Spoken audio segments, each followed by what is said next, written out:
내일이 성탄절입니다. 하나님이 이 땅에 오신 날이지요. 이 땅만 바라보고 살아가던 우리들에게 하나님이 이 땅에 오심으로 소망이 있게 하고 위로가 있게 하고 기쁨이 있게 주셨습니다. 그래서 우리는 성탄을 기뻐하고 감사하며 성탄을 맞이하고 있는 것입니다. 그런데 안타까운 것은 이런 성탄의 의미가 점점 사라져가고 있다는 점입니다. 그러면서 대신에 성탄절이 점점 형식화되어 가고 상업화되어 가고 있습니다. 이 구세군은 원래가 창시자가 윌리엄 푸드인데, 윌리엄 푸드는 감리교회 목사였습니다.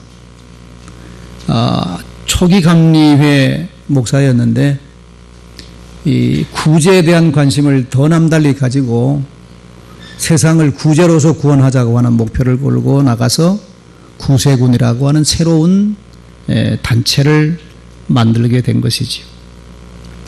그런 구세군 창시자인 윌리엄 푸드는 이런 말을 했습니다. 앞으로 언젠가는 예수 없는 성탄절, 십자가가 없는 교회를, 기독교를 믿게 될 날이 올 것이다. 그렇게 얘기를 했습니다. 오래전에 이런 예를 얘기를 했는데 오늘 돌아보면 이 말이 예언이었고 진리였다는 생각이 듭니다. 오늘 성탄에 가까우면 맨 먼저 성탄을 알리는 것은 교회가 아닙니다. 성탄에 가까웠다는 것을 제일 먼저 알리는 것은 백화점이고 술집입니다. 요즘 여러분 한국에서는 성탄절이 다가와도 크리스마스 캐롤을 들을 수가 없지요. 왜 이렇게 조용한 겁니까? 이유는 성탄절 크리스마스 캐롤을 틀면 음원 저작권에 걸립니다. 음원 저작권에 걸리니까 돈을 내야 돼요. 그러니까 한국의 백화점들은 일체 크리스마스 캐롤을 틀지 않습니다. 틀었다간 돈 내야 되니까. 그런데 제가 12월 첫 주에 중국 남경을 갔습니다. 선교사 대회를 하기 위해서. 그러더니만 중국은 온 거리가 크리스마스 캐롤이 넘쳐났습니다. 어딜 가도 크리스마스 캐롤이 막 들려져요. 좀 이상하다는 생각을 했습니다. 이게 공산국가 아닙니까? 공산국가. 그리고 공산당원은 기독교를 믿으면 쫓겨납니다. 공산당원에서. 중국은 7천만의 공산당원이 이끌어가는 나라거든요. 그런 나라에서 12월 1일부터 벌써 크리스마스 캐롤이 백화점, 음식점 들어가 보면 전부 들려요. 그러지, 여기 중국이 성탄절 한국보다 더 빨리 왔네. 그런 생각을 했습니다만.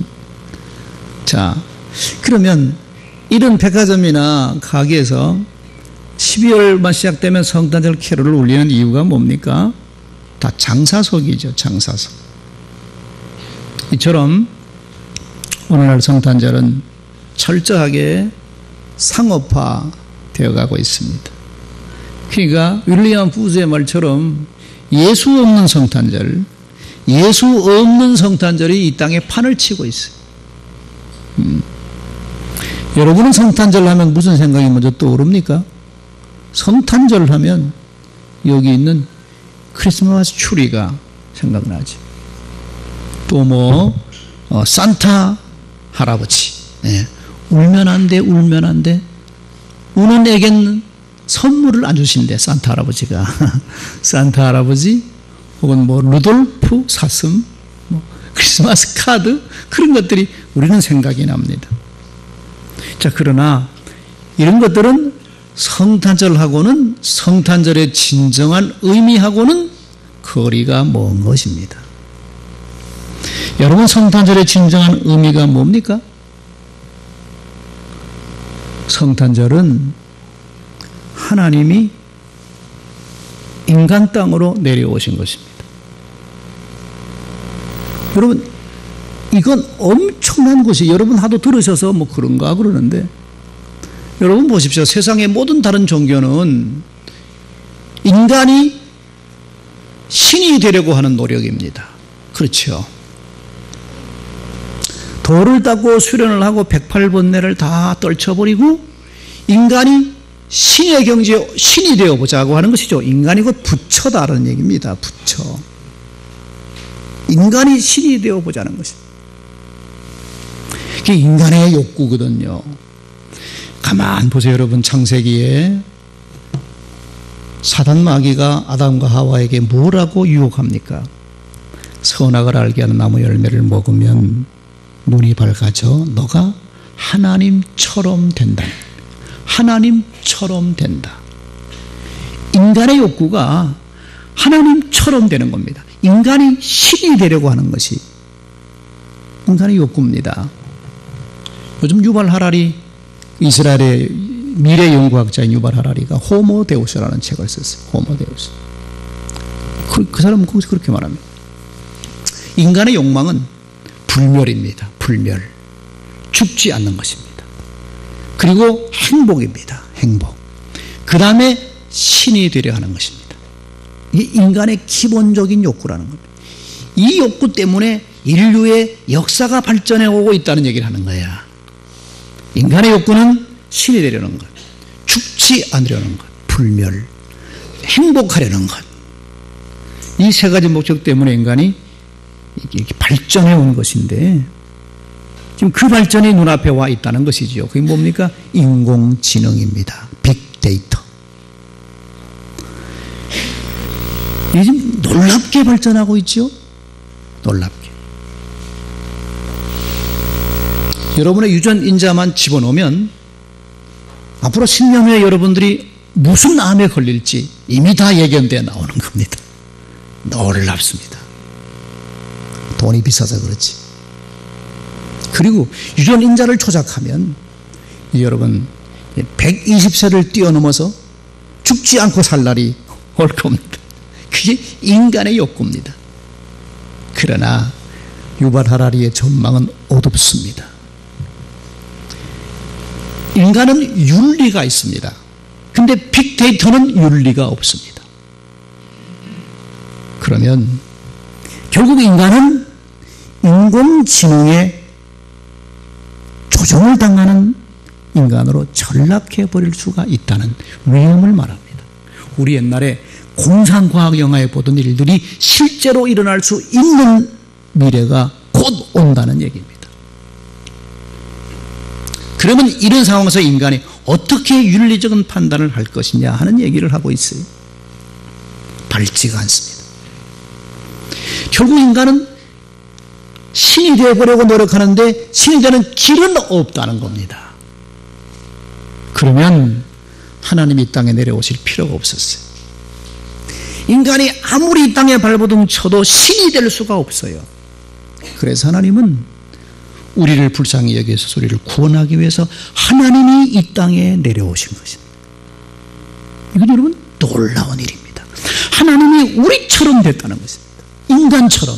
뭘 하기 위해서? 구원하기 위해서. 그게 성탄절이죠. 하나님이 이 땅에 내려오신 날입니다.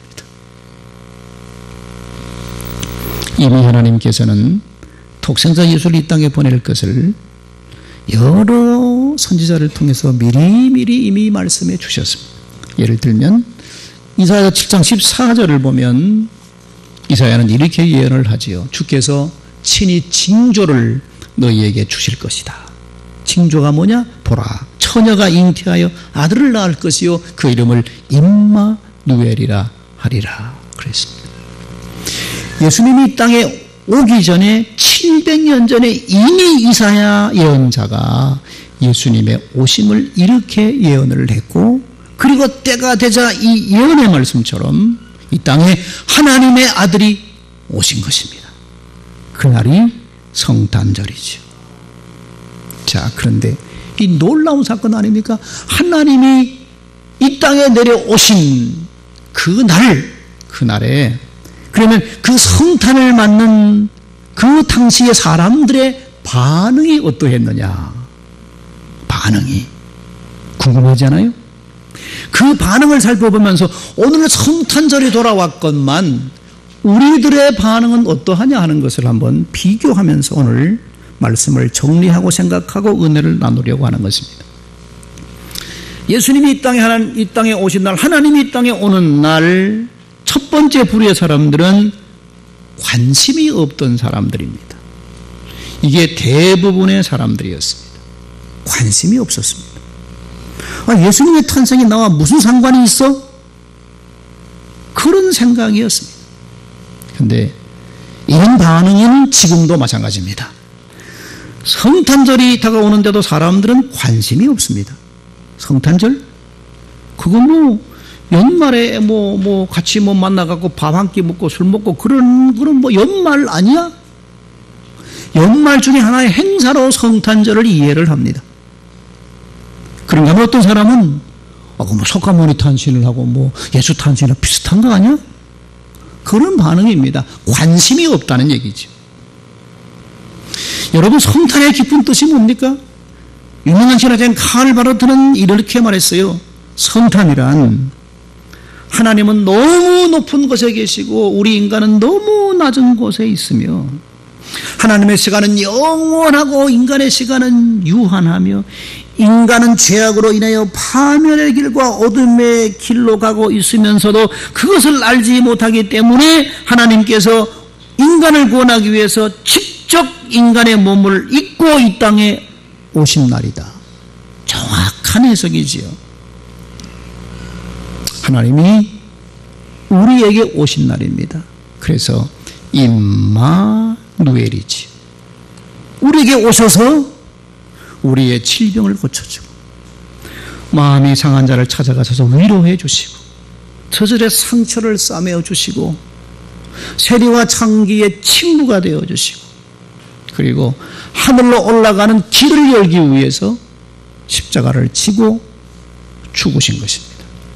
이걸 이루기 위해서 하나님의 아들이 이 땅에 온 것입니다. 놀라운 날이죠. 그런데 사람들은 이걸 모르고 그냥 연말이니까 술 마시고 회식하고 비틀거리고 그냥 그러고 사는 것입니다. 이렇게 살면 어떻게 돼요? 이 땅의 삶으로 끝납니다. 이 땅의 삶으로 끝나요. 그 영혼이 죽으면 영원한 하나님과의 단절된 어둠의 나라로 갑니다. 그런데 우리는 그 성탄의 진정한 의미를 깨닫고 이렇게 성탄 예배는 아니지만 오늘 주님의 날, 주님이 부활하신 날 이렇게 모여서 주님 앞에 예배를 드리는 사람이다. 이건 우리가 엄청난 축복을 받은 사람들입니다. 예수님 당시에 예수님이 이 땅에 탄생했지만 무관심한 사람들이 대부분이었는데 오늘도 그런 사람들이 많아요. 두 번째 부류는 예수님의 탄생을 그냥 지식으로만 이해하고 있었던 사람들이 있습니다. 그 사람들이 누구냐 하면 오늘 바로 말씀에 나오는 대제사장과 서기관들과 바리새인들입니다. 이들은 평생 성경을 읽었고 성경을 연구했고 성경 말씀을 외우던 사람들입니다. 그러나 정작 하나님의 아들이 이 땅에 태어났을 때 저들은 의심했습니다. 믿지를 못했습니다. 동방박사들이 헤로드 임금 와서 물어요. 유대인의 왕으로 나신 이가 어디 있느냐? 우리가 동방에서 그 별을 보고 따라왔다는 거예요. 그랬더니만 헤로드 임금이 깜짝 놀라잖아요. 그리고 불러요.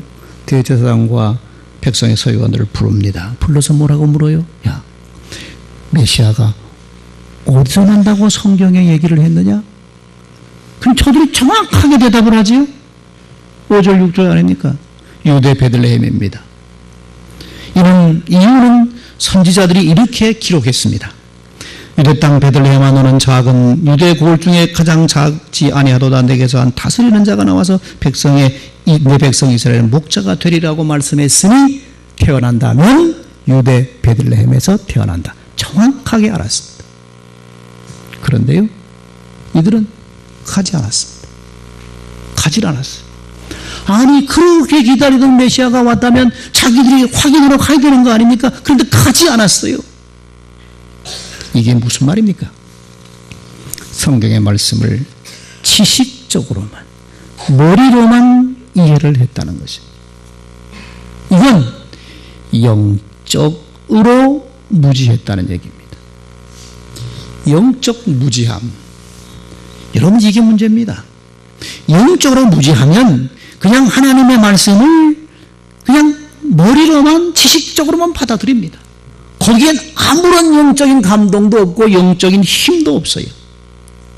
말씀은 그냥 머리로만 이해하고 살아가는 삶은 세상 사람들과 똑같이 살아갑니다. 세상적인 것에만 관심이 있고 영적인 것에는 관심이 전혀 없습니다.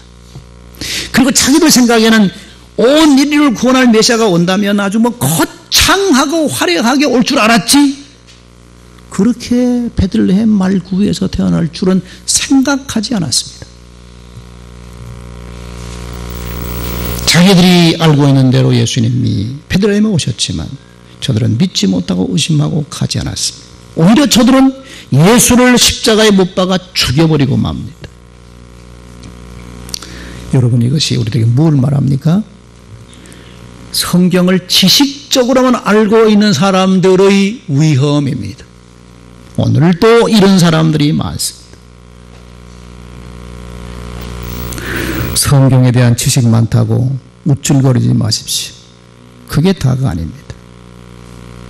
성경 많이 안다고 자랑하지 마십시오. 그게 다가 아닙니다.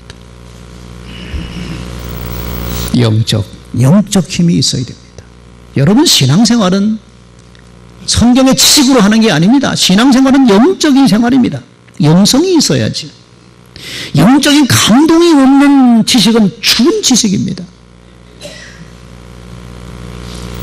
영적 감동이 있어야 내 마음이 열리고 영적으로 성령의 깨우침이 있어줘야 하나님의 말씀이 깨달아지기를 시작하는 거예요. 예수님 당시에 제사장들이나 서기관들은 모두 성경 말씀에 대한 해박한 지식을 가지고 있었습니다. 그런데 정작 예수님이 이 땅에 태어났을 때 저들은 까맣게 모르고 있었습니다. 왜냐하면 영적으로 죽어 있었던 사람들이기 때문입니다. 자, 오늘날 그러면 오늘 우리는 어떠냐는 얘기죠. 성탄절이 다가오고 있는데 하나님의 사랑이 내 마음에 와 닿지를 않아. 하나님이 이 땅에 날 구원하기 위해서 왔다는데 전혀 감동이 없어. 그냥 그런가 보다. 머리로만 알고 있어. 그냥 성경으로만 읽어. 그렇다면 우리는 대제사장과 백성들의 서기관과 다를 바가 무엇이냐? 다를 바가. 성탄이 다가왔다면 하나님의 사랑에 감격하는 감격이 있고, 하나님이 날 구원하기 땅에 왔구나 하는 감동이 있고 감사가 있어야 될 거 아니에요? 그런 뜨거운 마음이 내 안에 요만큼이라도 생겨나야 되는 거 아니에요? 근데 성탄절에 다가왔는데 나는 맹성맹성해. 하나님이 나를 사랑하는지 안 사랑하는지 아직 모르겠어. 이러면 성경을 지식으로만 아는 것이요, 오늘도 이런 크리스찬들이 있습니다. 예수님 태어날 때 세 번째 부류의 사람들은 예수를 박해하던 사람들입니다. 오늘 본문에 나오는 대표적인 사람은 헤롯 임금이지. 동방 박사들은 별을 보고 그 먼 곳에서부터 걸어서 헤롯 왕궁까지 찾아와서 묻습니다. 온 세상의 왕이 태어났다고 하는데 알고 있느냐? 어디서 났느냐? 이 말들은 헤롯 임금은 깜짝 놀랍니다. 깜짝 놀라요. 자기가 이 땅의 왕인데 보세요. 자기가 이 땅의 왕인데 이제 땅에 또 왕이 태어났다는 거예요. 그러니까 헤롯이 깜짝 놀랍니다. 아니 내가 왕인데 또 왕이 태어났어? 그럼 어떻게 돼요? 그 왕을 죽여야지. 그래야 자기 자리가 유지가 되잖아요. 이게 여러분 권력 가진 사람들의 모습이 이래요. 오늘도 마찬가지입니다. 혹시라도 자기의 권력을 흔들 자가 생겨나지 않을지. 권력을 계속 잡아야 되는데 정치적인 라이벌들이 짓밟으려고 하는 것이 여러분 권력의 속성입니다. 그래서 권력 잡기 전에는 그렇게 부드러웠던 사람이 권력만 잡으면 독재하는 것이고, 자기들이 야당할 때는 그렇게 안 된다 그러는 사람들이 권력 잡으면 그보다 더한 짓을 하고 있는, 이게 여러분 권력의 속성이요. 헤로데 임금이 깜짝 놀랐습니다. 이제 왕이 태어났다는데. 그래서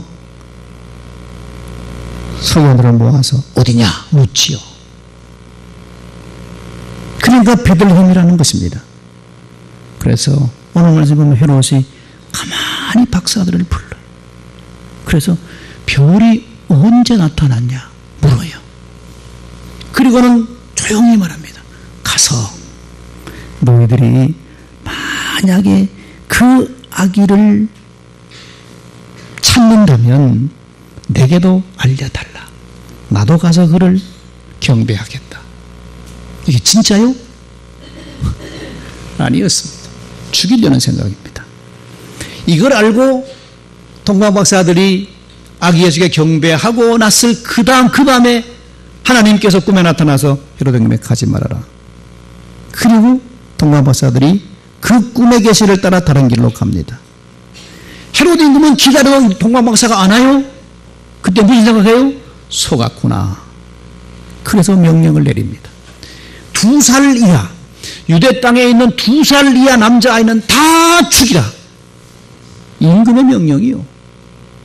2살 이하 된 남자아이 다 죽이라는 겁니다.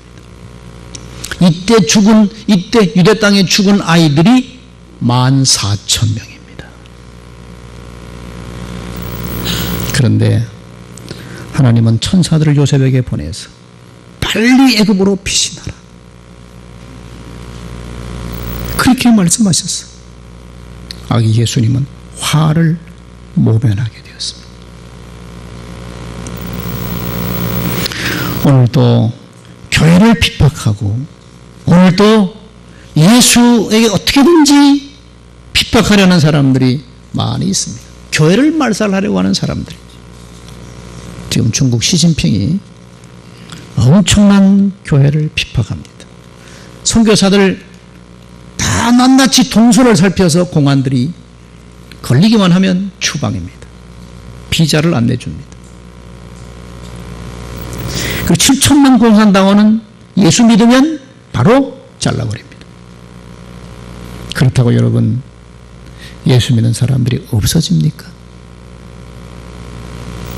하나님의 역사를 인간의 힘으로 막을 수 있어요?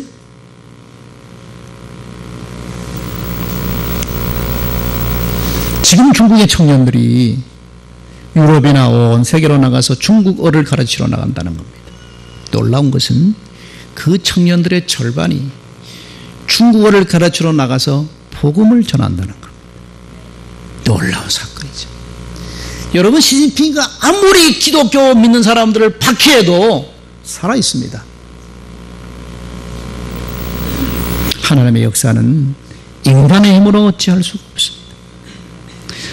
헤로데 임금이 아무리 아기 예수를 잡아 죽이려고 혈안이 돼도 하나님은 다 역사하시지. 되는 게 아닙니다. 오늘도 성탄절이 다가오면 교회를 향해서 핍박하고 빈정대는 사람이 많아요. 옛날도 그랬습니다. 자, 말씀을 정리해 보면 예수님께서 태어날 그 당시에 아예 관심이 없던 사람들이 있었습니다. 그리고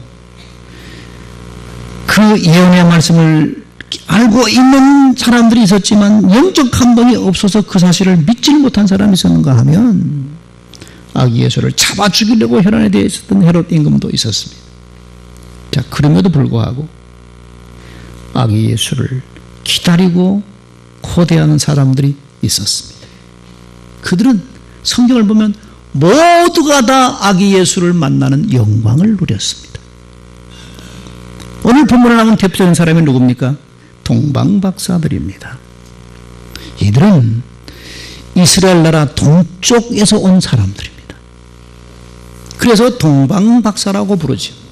그럼 이들은 도대체 어디서 온 사람들이냐 하면 이란 북쪽에서 온 사람들입니다. 이란은 팔레비 왕이 나라 이름을 바꾸지 않았어요? 여기 강남에 테헤란로지, 테헤란로. 그 팔레비 왕이 와서 이스라엘과 한국이 국교 수교를 하면서 이란의 수도인 테헤란로를 강남에 만든 것이고, 테헤란에 가면 서울로가 있습니다. 그 팔레비 왕이 이란 나라 이름을 이란이라고 바꿨어요. 이란이라는 뜻은 아르얀 민족의 나라라는 뜻인데 그 나라 본래 이름이 페르시아입니다. 페르시아. 페르시아는 성경에 나오는 이름이 바사입니다. 바사 왕국. 바사 왕국이 바로 페르시아입니다. 이 동방박사들은 페르시아에서 온 사람들이에요. 이들은 박사라고 부르는 이유는 천문을 관측하던 학자들입니다. 별을 관측하던 학자들이에요. 별을 관측하면서 별을 통해서 나라 운명의 흥망성쇠를 예측하고 별을 보면서 새로운 일들을 예견하던 사람들입니다. 그러니까 박사들이지요.